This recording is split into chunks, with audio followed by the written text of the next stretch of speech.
আলাইকুম। আমি Faria Faris family blog channel থেকে বলছি, ভৈরব কিশোরগঞ্জ থেকে। কাছে এবং দূরে যে যেখান থেকে আজকের ব্লগটি দেখা শুরু করেছেন, আশা করি সবাই খুব ভালো আছেন, নিরাপদে আছেন। আলহামদুলিল্লাহ, আমি আমার পরিবার পরিজন নিয়ে, ছানাপোনা নিয়ে খুব ভালো আছি। আমার গত ভিডিও যারা দেখেছেন তারা তো জানেন আমি ভৈরবে বেড়াতে এসেছি ভাসুরদের বাসায়। তো আজকে ব্লগটি কিন্তু ভৈরব থেকে মানে ভাসুরদের বাসা থেকে শেয়ার করছি, আশা করছি ভালো লাগবে। তো বারান্দাতে চলে এসেছে, আপনাদেরকে সুন্দর কিছু ভিউ দেখাবো। তো এই যে বড় পুকুরটা দেখতে পাচ্ছেন, এর পাশেই কিন্তু রাষ্ট্রপতি জিল্লুর রহমান এবং আইভি রহমানের বাড়ি। এই যে এখানে যে হোয়াইট কালার বাড়িটা দেখতে পাচ্ছেন, এটাই হচ্ছে রাষ্ট্রপতি জিল্লুর রহমান এবং হচ্ছে আইভি রহমানের বাড়ি। তো বেশ সুন্দর কিন্তু। আর ভাবিদের বাসাটা থেকে কিন্তু নদী দেখা যায়, মেঘনা নদী। ভাবিদের বাসা থেকে কিন্তু সুন্দর সুন্দর কিছু ভিউ দেখা যায়, এত ভালো লেগেছে আমার। তো আগে যখন ভৈরব এসেছিলাম ভাবিরা অন্য বাসায় ছিল, তো 1 মাস ধরে আবার এই বাসাতে এসেছে। এই বাসাটা অনেক সুন্দর। তো ভাবিদের বাসা থেকে মেঘনা নদী দেখা যায়, আবার কিন্তু এই যে এখানেই হচ্ছে আইভি রহমানের বাড়ি। আর সাথে তো একটা বড় পুকুর, পুকুরের জন্য কিন্তু ভাবিদের বাসায় অনেক ঠান্ডা। আর চারিদিকটা অনেক খোলামেলা, অনেক অনেক বাতাস, খুব ভালো লেগেছে। আর সাথে কিন্তু এই যে দেখতে পাচ্ছেন ট্রেন চলে আসছে। তো এই বিষয়টা আমার কাছে এত বেশি ভালো লেগেছে। তো বারান্দাতে আসলেই না একটু পর পর দেখা যায় ট্রেন চলে যাচ্ছে। আমি আর আপসি তো একটু পর পর যখন ট্রেনের শব্দ পেয়েছি, আমরা আসছি দৌড় দিয়ে বারান্দাতে, যে আপসি আসো আসো আমরা ট্রেন দেখি। আবার ভাবিদের কিচেন থেকেও কিন্তু ট্রেন যাওয়া দেখা যায়। আমি কিন্তু যখনই শব্দ পেয়েছি ট্রেনে দৌড় দিয়ে চলে এসেছি দেখার জন্য। আমার কাছে ভালো লাগে বিশেষ করে ট্রেন আর হচ্ছে প্লেন যাওয়া দেখতে। তো বাচ্চাদের মতো কিন্তু আমি দেখা যায় যখন প্লেন যায় দৌড় দিয়ে বারান্দাতে যাই, যে আকাশের দিকে তাকিয়ে থাকি, প্লেন যাওয়া দেখি। আমি নিজে তো দেখি, সাথে আপসিকেও ডাকি যে আসো আসো দেখো প্লেন যাচ্ছে বা ট্রেন যাচ্ছে, ভালো লাগে দেখতে।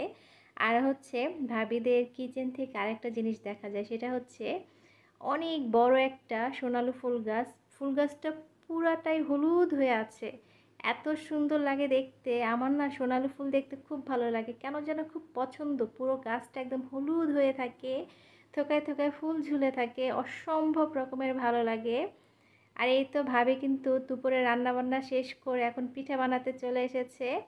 তো এটা হচ্ছে তেলের পিঠা, তো গুড় দিয়ে বানিয়েছিল।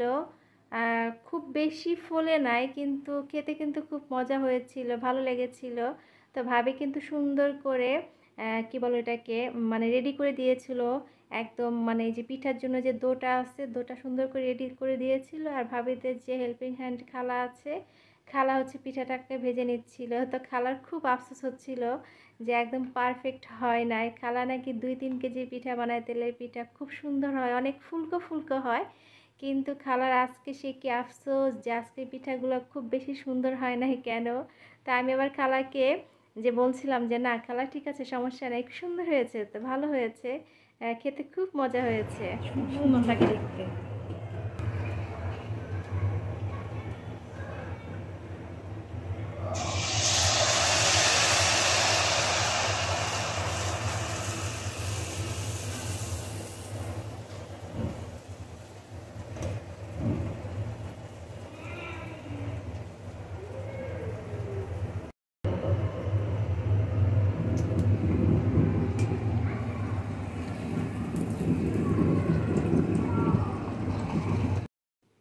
পিঠা বানানোর পর্ব শেষ।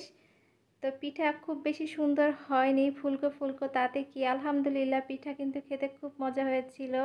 তো খালাকে বলছিলাম যে খালা আপনার কষ্ট সার্থক হয়েছে, কারণ সুন্দর হয়নি তাতে কি, কিন্তু পিঠা খেতে খুব মজা হয়েছে। আসলে সে যে কষ্ট করে বানিয়ে দিয়েছে সেটাই অনেক। আর এই যে এখন দুপুরে রান্না বান্না করেছে ভাবি, আজকে অনেক কিছু রান্না করেছে ভাবি। তো এই যে কচুলতি দিয়ে চিংড়ি মাছ রান্না করেছে, আবার কচুর মুখে দিয়ে রুই মাছের মাথা রান্না করেছে, ছোট মাছ রান্না করেছে, ট্যাংরা মাছ আলু দিয়ে চচ্চড়ি করেছে আলু টমেটো দিয়ে। আর সাথে মুরগির মাংস ছিল। তো আম্মা যে ছোটো মাছ পছন্দ করে সেজন্য আম্মার জন্য ছোটো মাছ, কচুর লতি, তারপর কচুর মুখি রান্না করেছে। খুব কষ্ট করে রান্না করেছে, কারণ এই গরমে হচ্ছে রান্না করাটা খুব কষ্টে। তারপরে ভাবি একা কিন্তু অনেক কিছু রান্না করেছে, খুব মজা হয়েছিল সব খাবারই। সত্যি খুব মজা হয়েছিল। আর এই যে সাথে কিন্তু ভাই আবার বাইরে থেকে বোরহানি নিয়ে এসেছে। আর দই ছিল, দইটা এত মজা ছিল। এখানে হচ্ছে ছোট ছোট কাপের দই বিক্রি করে, খুব মজার ছিল দইটা। আর বোরহানিটাও খুব মজার ছিল। আর আমরা তাড়াতাড়ি দুপুরে খাবারটা খেয়ে নিচ্ছিলাম, কারণ সবাই মিলে আবার বিকালের দিকে ঘুরতে যাব। আর দেখা যায় তাড়াতাড়ি বের হতে চাইলেও ছানাপোনা নিয়ে বের হতে দেরি হয়ে যাবে দেখে আজকে খুব তাড়াতাড়ি দুপুরের খাবারটা খেয়ে নিয়েছি। তারপর হচ্ছে ঘুরতে যাব, কাছেই মেঘনা নদীর পাড়ে যাব। তো আমি কিন্তু 2017 সালে একবার এসেছিলাম যখন আফসি ছোট ছিল। তো আবারও কিন্তু সেই মেঘনা নদীর পাড়ে যাচ্ছি ঘুরতে। তো চলুন আপনাদেরকে সাথে নিয়ে ঘুরে আসি। মেঘনা নদীর পাড় থেকে দেখার জন্য কিন্তু অনেক কিছু আছে, আশা করছি আপনাদের ভালো লাগবে।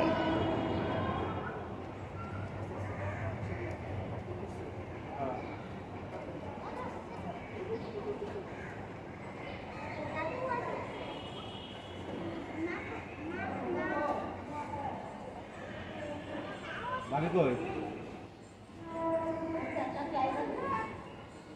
ওঠো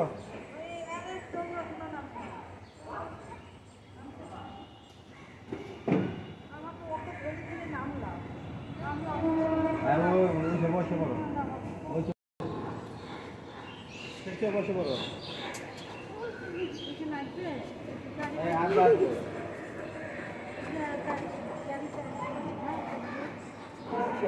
আমি আচ্ছা সামনে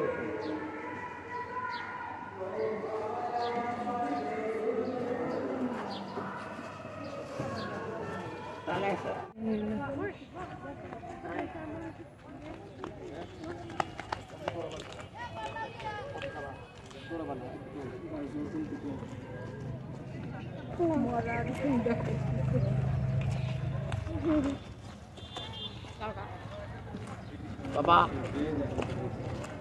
ও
সাঁতার শিখাইছে, মানে সাঁতার শিখাইতে যে হাত থেকে ছুটে গেছে আর খুঁজে পাইল না। এমন ওই যে মাঝখানে নিউজ দেখলাম। চলো, হ্যাঁ হ্যাঁ চলো হয়েছে।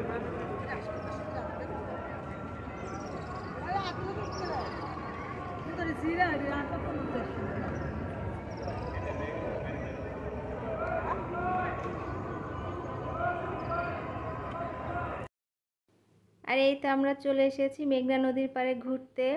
তো ভৈরবে মেঘনা নদীতে কিন্তু পাশাপাশি 3টা ব্রিজ, সাদা একটা, লাল একটা, আর বড় আরও সাদা একটা আছে। তো এই যে এখানে যে সাদা লালটা দেখতে পাচ্ছেন, এটা দিয়ে তো ট্রেন যাওয়া আসা করে। আর সাথে এই যে বড় একটা, এটা দিয়ে তো দেখা যায় বাস, ট্রাক বা অন্য সব যানবাহন যাওয়া আসা করে।